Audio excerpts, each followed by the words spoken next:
I am one of the appointed exorcists in the diocese. Actually, na-appoint po ako ng Archbishop as the head of the exorcism ministry in the Archdiocese. Meron po akong isang kaso, 16-year-old girl, when I was about to pray the exorcism prayer, siya po yung nag-levitate. Tumaas. Ang kanya pong posisyon, hindi po yung nakahiga na gano'n. Nakatayo po siya, nakaganon yung kamay niya. Parang minamak niya ang krus.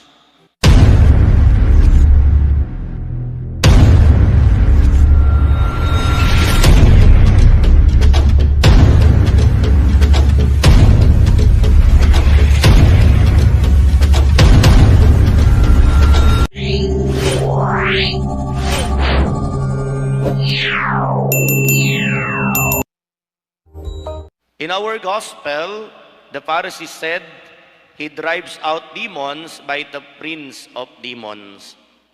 And then Jesus said to his disciples, the harvest is abundant, but the laborers are few. So ask the master of the harvest to send out laborers for his harvest. Magandang hapon po o magandang gabi po sa inyong lahat. Magandang gabi po, Amo. Kamusta po kayo? Maya po. Pwede pong pakitingnan nyo yung katabi ninyo at pakisabi, mahal ka ng Diyos. Mahal din kita. Mahal mo rin ba ako? Ayan, di po yata ninyo mahal yung katabi ninyo. Kaaway nyo po yata. Hayaan nyo pong dalawang bagay ang ating pagnilayan. Our gospel has two messages.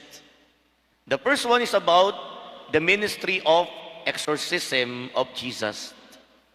And second, about prayer, especially praying for the harvester, for the master, to send laborers for the harvest. Ibig sabihin, to pray for vocation to the priesthood, religious life, to become a religious nun, and so on and so forth.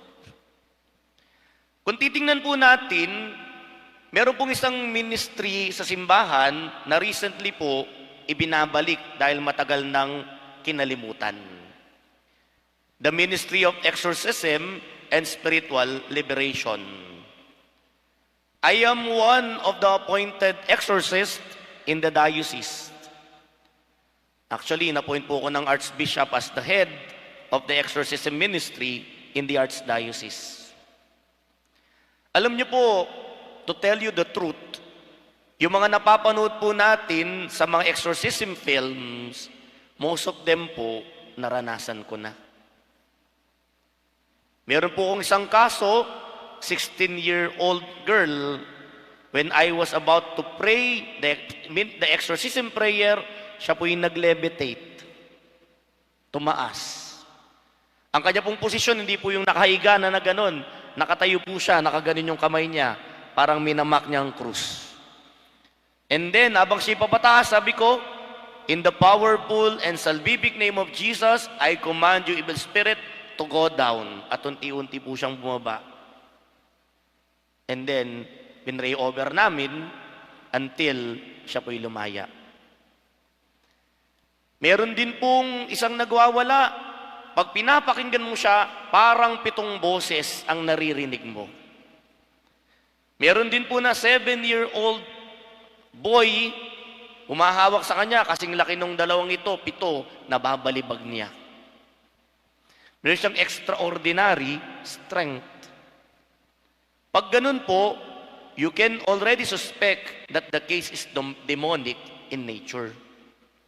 At madalas, pag pinag-uusapan pong exorcism, natatakot po tayo. Lalong-lalo na pag nagdadasal ang exorcist, sumisigaw ang demonyong umaalipin sa tao. Actually, dapat di po tayo matakot. Kasi sa prayer of exorcism, pag sumisigaw po ang taong yon, ibig sabihin, nasasaktan siya sa dasal ng simbahan. O kaya, pag sumisigaw ang isang possessed by an evil spirit, in front of a relic of the true cross or any relic or in the church, ibig sabihin nagre-react kung ano yung demon na nasa kanya.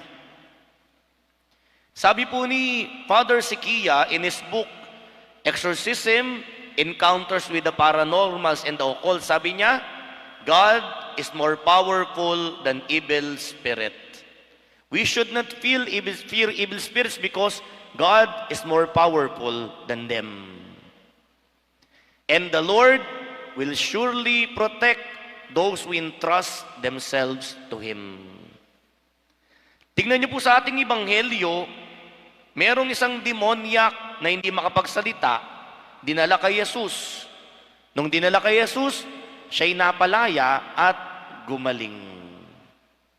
Ibig sabihin, it is the power of Jesus. Mga kapatid, hindi lamang yung pinoposes ang under the power of the evil one. If we are in the state of mortal sin or sin, we are under the authority of Satan and his demons. Ibig sabihin, mga kapatid, importante na tayo nasa estado ng grasya, in the state of grace. Simple lamang yon, that we do not possess in ourselves mortal or grave sins. Example of a mortal sin, adultery, bigamy to those married in the church. Homosexual relationships, especially physical contact, because this is against the natural law of God. To young people who engage in premarital sex, yan ay grave and mortal sin. Yung hindi ka nagsimba ng linggo na sinadya mo, wala namang valid reason, ang daming pagkakataon na magsimba ka, that is a mortal sin. In the doctrine of the church, ito po lagi kong pinangangaral sa parokya ko. In the doctrine of the church, in our catechism, pag meron kang mortal sin, you should not receive communion unless you went to a confession, kinonfess mo yung mortal sin mo. Dahil pag tinanggap mo ang banal na katawan ni Kristo, nasa estado ka ng mortal sin, you are not in the state of grace or state of sin. It is a sacrilegious way of receiving Holy Communion. Sabi po ng isang exorcist, si Monsignor Ripperger ng Amerika, sabi niya, to a Catholic baptized Christian who go to communion in the state of mortal sin, there is a demon beside him, laughing, because that person is mocking the body of Christ in a sacrilegious way of receiving Holy Communion. Pasensya na po, sabihin nyo na po akong conservative, but that is the doctrine of the church. That we should be in the state of grace when we receive the most sacred body of Christ in the holy sacrifice of the Mass. Hindi po natin alam ito dahil bira na lang pong pari ang nagsasabi nito. Sabi din po ng isang exorcist,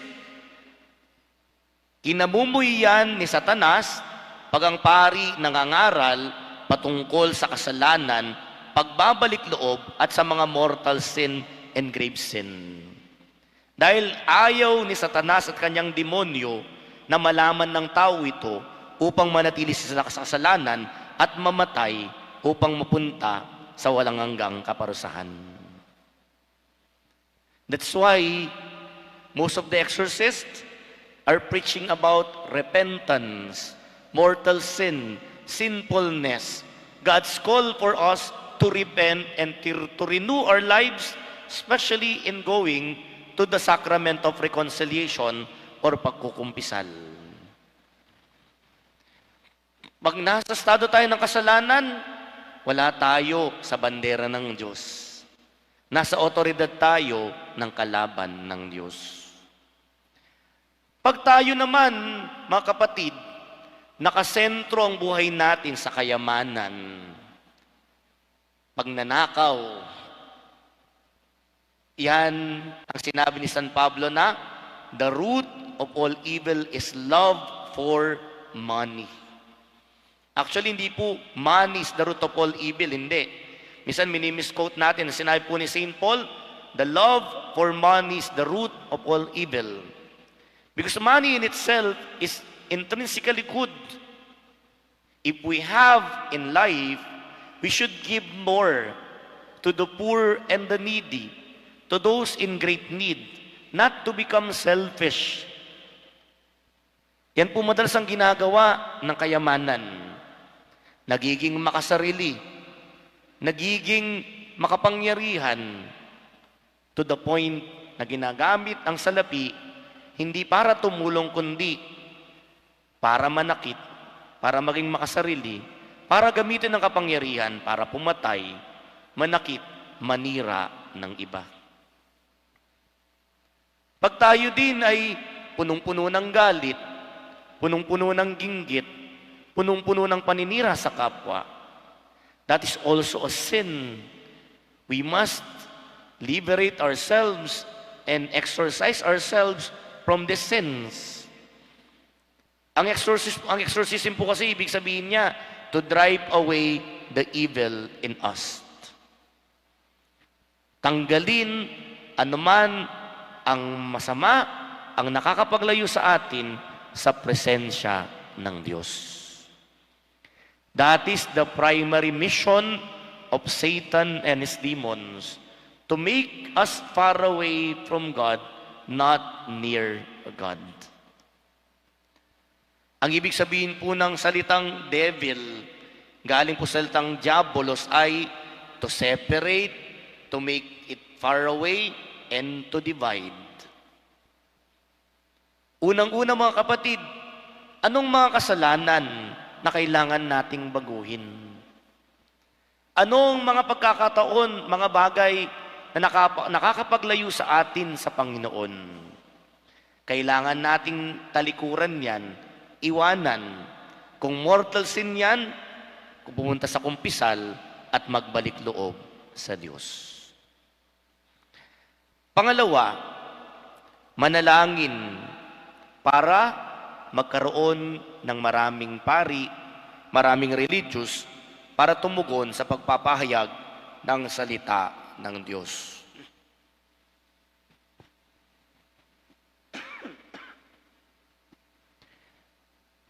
Ibig sabihin po nito mga kapatid, we pray to the Lord that He will grant us more vocations to the priesthood, to the religious life. Ako lagi ko pong sinasabi kay Mother Angelica, sa mga madre po dito, na magdasal sila. They offer sacrifice so that the Lord will grant many vocation to the Benedictine way of life. At currently po, meron po silang 100, ay isa lamang po pala. Ayun pong isa, babalik na po. Ayan, pagdasal po natin yung isa na pumasok na din. At ipagdasal niyo po ang mga seminarista ngayon na naway sila'y tumugon upang sila'y maging mga mabubuting lingkod ng inang simbahan. At ipagdasal niyo rin po kaming mga pari. Naway kami pong lahat ay maging tapat sa aming sinumpaang tungkulin. Sa akin pong parokya, lagi ko pong sinasabi ito, pray for your priest. Support your priest. Love your priest, but do not fall in love with them. Baka po love, na-in love kayo, no? Lahat pong, sa Pampanga pa naman po, halos yung mga pari, gwapo. Libang lamang po ako, po yata yung pinakapangit. No? Pagdasal niyo po kami, bakit? Kasi madalas kayo po, pag nilalapitan niyo kami, ay, Father, pagdasal mo ko. Father, pagdasal mo yung anak ko, magbo-board exam. Father, pagdasal mo ko, magdadaan ako ng dialysis, medical operation. Pagdasal mo ko, Father, tumama ako sa loto, sampaling kila yan, sukal-sugal yan. De, joke lang po yun. Pero sino po kaya sa atin na nagsabi na sa ating parish priest, Father, pinagdarasal kita. Minsan wala man. We always ask prayers for our priests, from our priest, but do we pray for them? Especially for their perseverance, so that they will remain faithful to their vocation until the end. Alam niyo po, ito, I would like to speak for us priests. Di niyo po alam, minsan, pag Sabado at Linggo, may lagnat yung parish priest niyo. Dahil siya lang mag-isa, he has to stand and celebrate Mass 7, 8, para matanggap ng tao ang katawan ni Kristo at marinig ang salita ng Diyos. Pero hindi mo na alam, nilalagnat pala sa inyon, inuubo na siya at nahihirapang tumayo. Alam niyo po, the very best gift that you can offer to us priests is your prayers. Pray for us, especially for our personal sanctification. Pray for us so that the Lord will always grant us health in mind and body, so that we can continue shepherding the souls entrusted to us. Pray for us, your priest, so that we will proclaim the good news of salvation, not ourselves. Pag sinabing love, support, kinukumusta kaya natin yung parish priest natin? Ako, natutuwa po ako sa parokya ko ngayon. Meron pong minsan nangungumusta, "O Father, kumusta ka na? O Father, nag-almusal na po ba kayo? Father, hindi ko po kayo nakita ngayon. Iba pong nagmisa, nagkasakit po ba kayo?" Po, nakaraan, hindi po ako nagmisa sa parokya namin. Kala po nila may sakit ako. Hindi po nila alam, pumunta po akong South Korea, nagbakasyon, nag-pilgrimage. And there is this, at least 3 persons. Lagi na sinasabi, "Father, kakatatapos lang po naming magrosaryo, pinagdasal po namin kayo." For us priests, when we hear these things, malaking bagay po yun. Ibig sabihin, pinagdarasal natin ng ating mga pari upang sila'y maging banal. Pangalawa, wala naman pong perpektong pari. Huwag po kayong maghanap ng perpektong pari, wala pong ganon. Walang perpektong obispo. Walang perpektong kardinal. There's no perfect pope.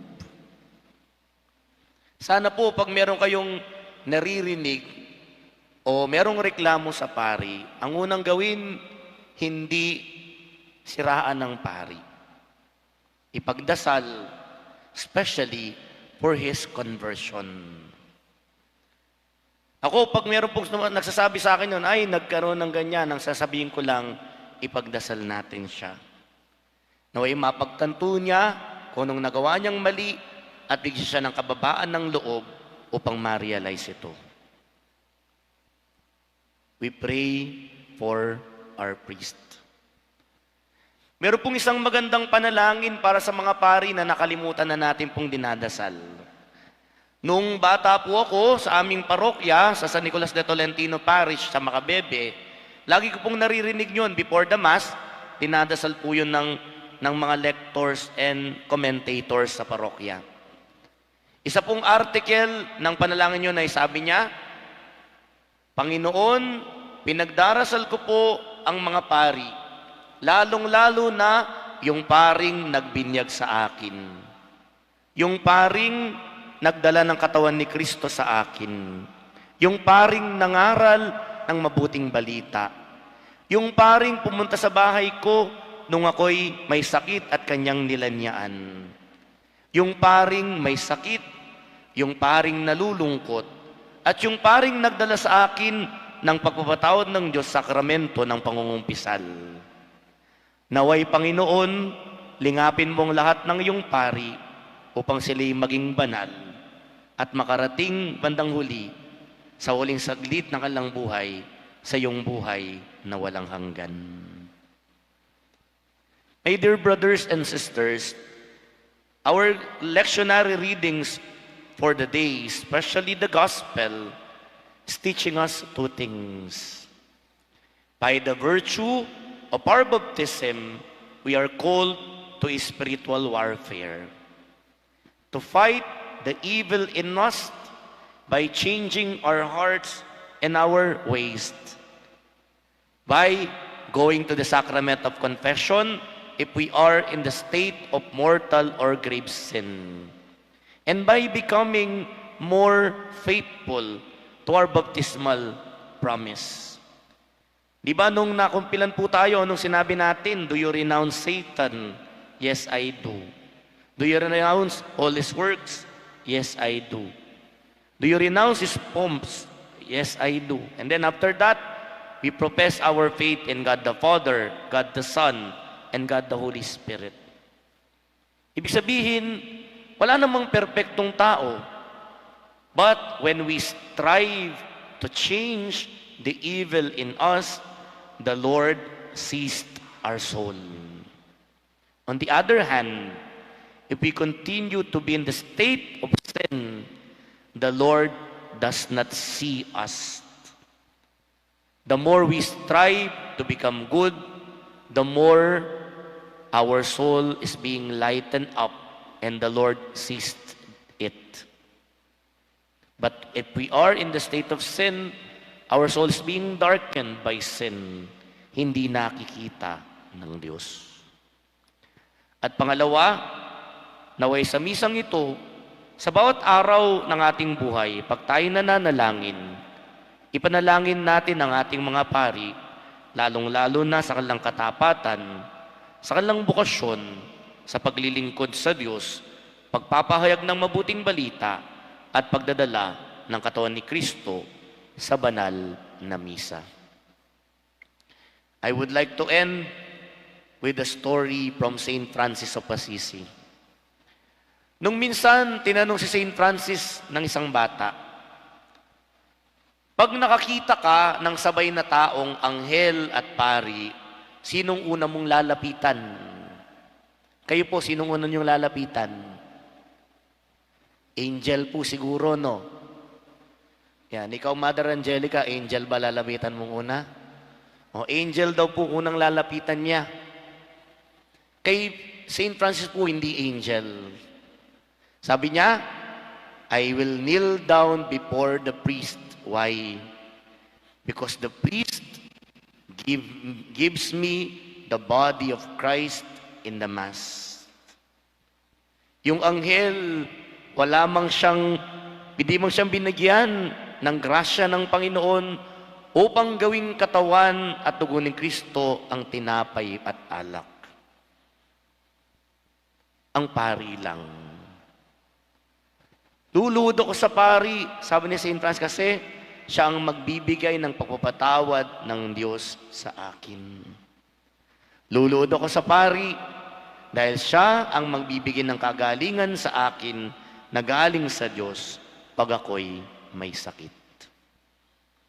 My dear friends, let us exorcise and eliminate the evil in us so that we will become worthy followers of Christ. And as followers of Christ, let us pray for His beloved priest so that they will be faithful to their promise of priestly vocation and service until the end. Amen. To make His message known is our responsibility. So here we are to pledge our lives to the Lord.